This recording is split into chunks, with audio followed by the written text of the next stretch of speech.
Il a bien failli arrêter le théâtre. Faute d'engagement, le comédien Emmanuel Noblet a rencontré un succès mérité, enfin, à Avignon, avec une adaptation intelligente et une interprétation impeccable du livre de Maëlys de Kerangal, Réparer les vivants.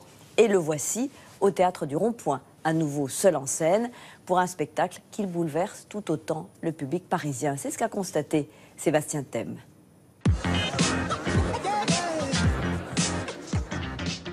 Rassembler son corps en une seule action, lui donner l'impulsion verticale qui le dressera sur la planche, pied bien écarté, le gauche en avant, régular, jambes fléchies, dos plat, quasiment parallèle au surf, bras ouverts, stabilisant l'ensemble.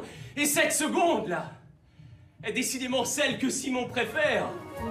Emmanuel Noblet est la révélation théâtrale de ces derniers mois. Depuis la création de son premier seul en scène au Festival d'Avignon en 2015, il tourne dans toute la France avec son adaptation du roman de Maëlys de Kerangal, Réparer les vivants. L'histoire d'un jeune garçon en état de mort cérébrale, à qui l'on prend son cœur pour le greffer sur une autre. Emmanuel Noblet fait battre les cœurs en ce moment au Théâtre du Rond-Point à Paris. Il donne à entendre la langue de l'auteur dans une pièce éthique et politique.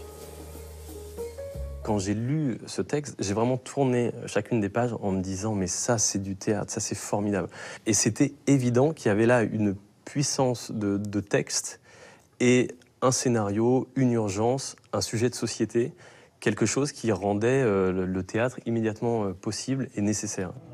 Elle déglutit, en pensant à ce mot qu'il lui faudra articuler, irréversible.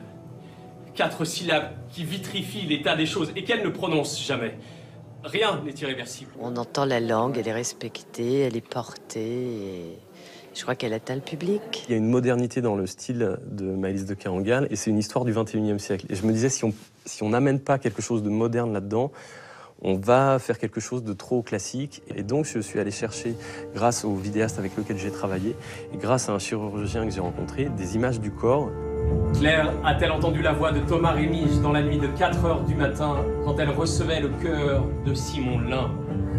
C'est une histoire terrible, faite de sang et de chair et de mort. Oui, ça très émouvant, chargé de beaucoup d'authenticité, très bien interprété également.